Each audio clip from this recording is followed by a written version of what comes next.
To my channel भूगोल अध्ययन पीठ। भूगोल अध्ययन पीठ में तुम सबको स्वागतम। आज मैं चले आए पंपा मैम क्लाइमेटोलॉजी का और एक टॉपिक लेके, वो क्या है क्लास 10 एटमॉस्फेयर चैप्टर का वायुमंडल के गर्म होने का विभिन्न विधियों के बारे में हम लोग आज देखेंगे। तो पहले ये जानेंगे कि वायुमंडल जो गर्म होता है प्रधानतः ये सूरज का जो किरणें गिरता है पृथ्वी पृष्ठ में, सूरज का जो ताप आता है या रोशनी आता है उससे होता है, लेकिन उससे भूपृष्ठ डायरेक्ट गर्म नहीं होता है। वो कैसे किसी माध्यम द्वारा होता है वो जानेंगे। तो मान लो ये सूरज है या सन है, तो सन से यहाँ भूपृष्ठ है,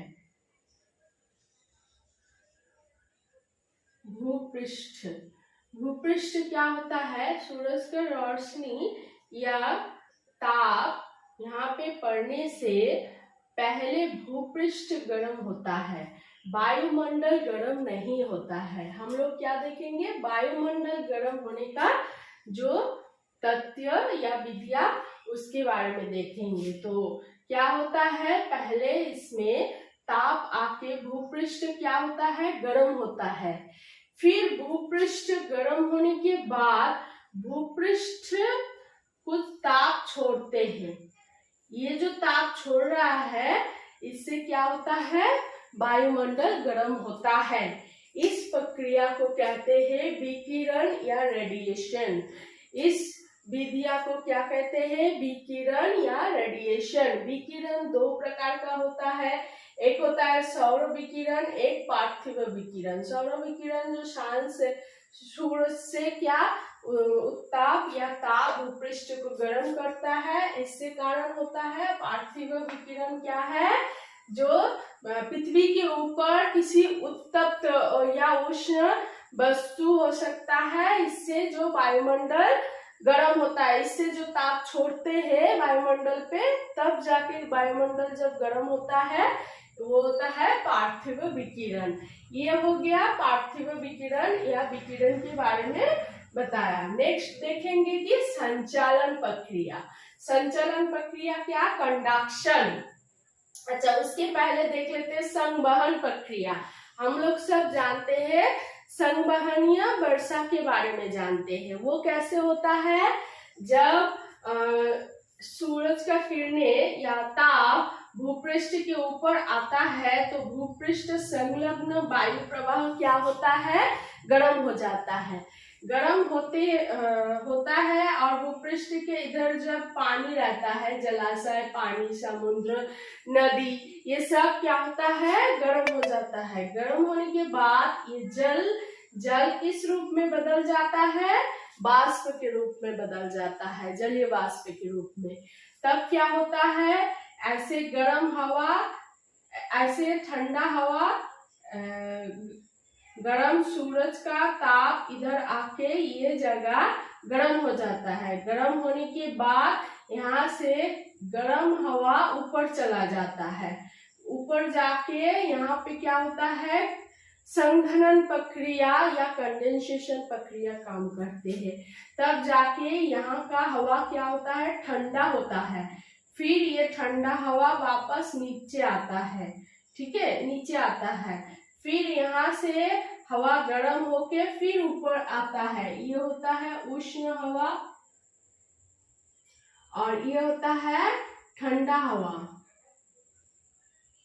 ठंडा हवा, ये जो उष्ण हवा ऊपर जा रहा है और फिर नीचे क्या गर्म हवा, ठंडा होके ठंडा हवा आ रहा है। ऐसे करके गर्म और ठंडा हवा जब भूपृष्ठ के ऊपर होता है, इस प्रक्रिया को कहते हैं संवहन प्रक्रिया कहते हैं। ये जब जलाशय में होता है तब क्या होता है, जलाशय का जल वाष्प में बदल के ऊपर संघनन प्रक्रिया में मेघ या बादल में परिवर्तित हो जाता है, जिसके कारण प्रेसिपिटेशन या वर्षण होता है।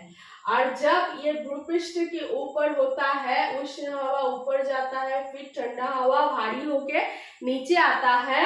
ये प्रक्रिया में क्या होता है, वायुमंडल का उष्ण होना या गर्म होना आवश्यक होता है। यहाँ का भूपृष्ठ का आसपास का वायु तब गर्म होता है इस प्रक्रिया में। नेक्स्ट देख लेते हैं संचालन प्रक्रिया या कंडक्शन प्रक्रिया। कंडक्शन कैसे होता है, ये जब भूपृष्ठ के ऊपर का जो वायु है, ये क्या होता है, ऊपर का वायु भूपृष्ठ के संलग्न या पास होने के कारण ये भूपृष्ठ से ताप ले लेते हैं। जब तुम लोग घर में देखोगे खाना बनता है, तब कढ़ाई में जब कोई खुंती या हाथा लेके तुम खाना पकाओगे तो कुछ देर रखने के लिए या चम्मच भी रखोगे तो देखोगे कुछ देर के बाद वो गर्म हो जाता है। ये कैसे होता है, इस प्रक्रिया से होता है।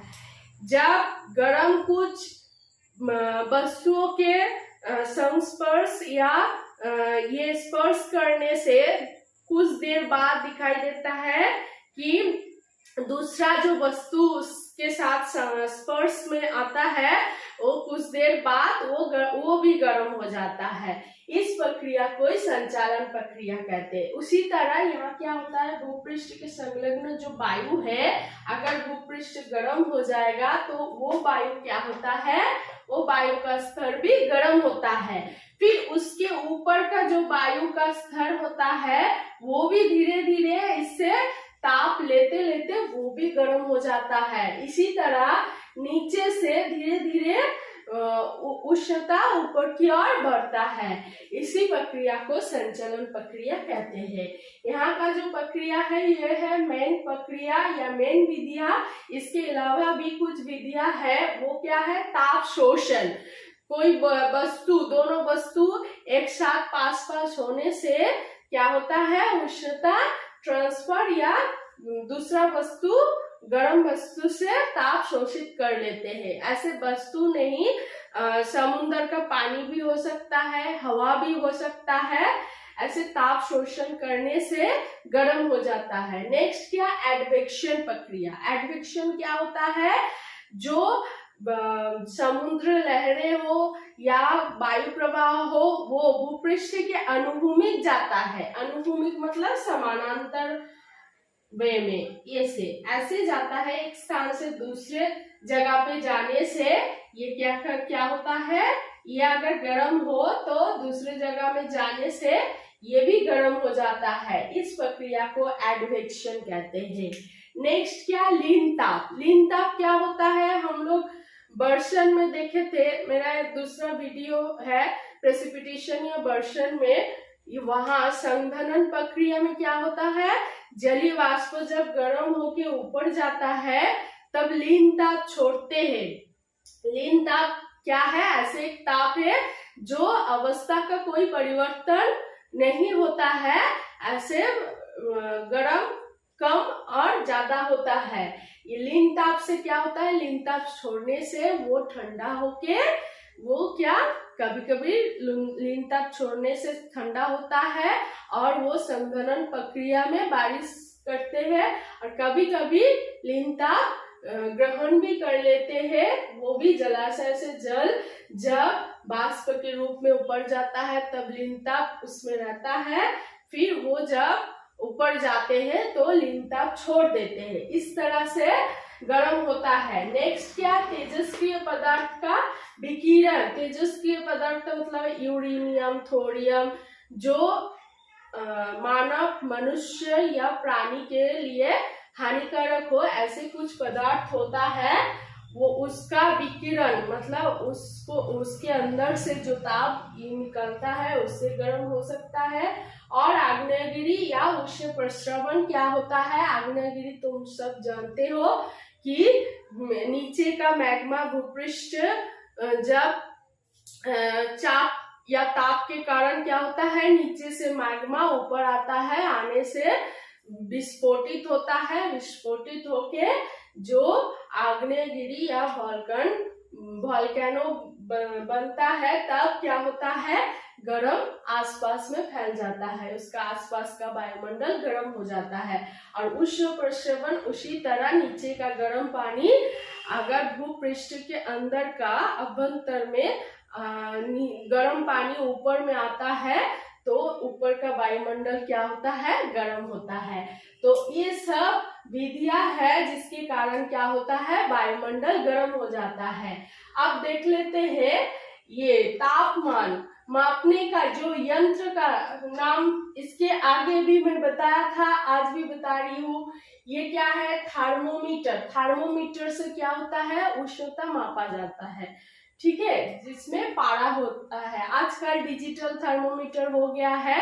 डिजिटल थर्मोमीटर में डायरेक्ट रीडिंग एकदम मिल जाता है।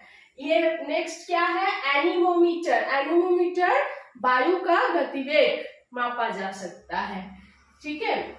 नेक्स्ट क्या है, हाइग्रोमीटर। हाइग्रोमीटर वायु का आर्द्रता मापा जाता है। बैरोमीटर, बैरोमीटर से वायु को वायु भार या वायु दबाव मापा जाता है। मैंने कहा था कि उष्णता के साथ वायु भार का एक रिलेशन होता है, मेरा दूसरा वीडियो में बताया गया है, तुम लोग एक बार देख लोगे। तो बैरोमीटर वायु भार मापा जाता है। बैरोमीटर दो तरह का होता है, 14 बैरोमीटर, निर्दक या एनराइट बैरोमीटर। ये क्या होता है, इसमें पारा होता है, पारा ऊपर नीचे होता है, 0 से लेकर स्टार्ट होता है, लेकिन इसमें कोई पारा नहीं होता है। और डिजिटल बैरोमीटर क्या होता है, डिजिटल बैरोमीटर आजकल मोबाइल पे एप्स निकाल के भी कोई देख सकते हैं। इसमें कोई रीडिंग खुद से नहीं मापा जाता, डायरेक्ट रीडिंग मिल जाता है, ठीक है, पॉइंट वाइज रीडिंग मिल जाता है। ये हो गया तुम्हारा यंत्र के बारे में बता दिया। नेक्स्ट कुछ टर्म्स के बारे में हम लोग जान लेते हैं। ये क्या है, समभार रेखाएं, समताप रेखाएं, समवर्षण रेखाएं। इसके बारे में पहले भी बता चुकी हूँ, अभी भी बता रही हूँ। ये एक काल्पनिक रेखा है, ये बारिश वर्षण से रिलेटेड है, ये उष्णता या तापमान से रिलेटेड है। ये क्या है, समभार रेखाएं, ये वायु भार या वायु दबाव से रिलेटेड है। क्या होता है, किसी अंचल में सेम इकाई वाला जो वायुभार होता है, सपोज मान लो ये 1024 मिलीबर है, ये भी 1024 मिलीबर है, ऐसे करके ये भी 1024 मिलीबर है, ठीक है, 1024 मिलीबर है। तो इस अंचल को ऐसे एक काल्पनिक रेखा से खींची जा सकती है, जिस रेखा को कहते हैं समभार रेखाएं। ये समभार रेखाएं भूमध्य अंचल में इसका मान कम होता है, और जितना ध्रुवीय अंचल में जाओ उतना ज्यादा होते जाता है। ये हो गया। और दक्षिणी गोलार्ध में पानी ज्यादा होता है, जलाशय या समुद्र ज्यादा होता है, महादेश कम होता है, इसीलिए वहां ये लाइन स्ट्रेट लाइन पे होता है। अब जितना उत्तरी गोलार्ध में जाओगे, महादेश के कारण, ज्यादा महादेश के कारण वहां ये लाइन ज्यादा टेढ़ा मेढ़ा होता है। नेक्स्ट क्या, समताप रेखाएं। एकदम उसी तरह किसी अंचल में सेम तापमान विशिष्ट जो अंचल होता है, वहां क्या, ये जो सपोज ये मान लो 30 डिग्री सेल्सियस होता है, इस जगह में भी 30 डिग्री सेल्सियस है, इस जगह में 30 डिग्री सेल्सियस, ये रेखाएं जोड़कर जो रेखा मिलता है ये होता है समताप रेखाएं। नेक्स्ट समवर्षण रेखा। उसी तरह मान लो किसी जगह पे 100 सेंटीमीटर बारिश हो रहा है, दूसरे जगह पे भी 100 सेंटीमीटर का बारिश हो रहा है। इसी तरह जिस जगह पे 100 सेंटीमीटर का बारिश होता है, उस जगह में जो काल्पनिक रेखा द्वारा जोड़ा जाता है, उस रेखा को समवर्षण रेखा कहते हैं। तो इसके बारे में बता चुकी हूँ। और एक चीज तुम लोग जान लो कि ये सब होने के बाद तापमान को प्रभावित करने वाले कुछ कुछ कारकों है, उसके बारे में हम लोग नेक्स्ट वीडियो में डिस्कस करेंगे। ठीक है, तो आज का क्लास यही खत्म करते हैं। अगर तुम लोगों को मेरा क्लास पसंद आया तो तुम लोग लाइक, शेयर और सब्सक्राइब कर देना और बेल आइकन प्रेस कर देना नेक्स्ट वीडियो पाने के लिए। अगर कोई जिज्ञासा है, इसके रिलेटेड कोई जिज्ञासा हो तो कमेंट बॉक्स में कमेंट कर देना। Thank you.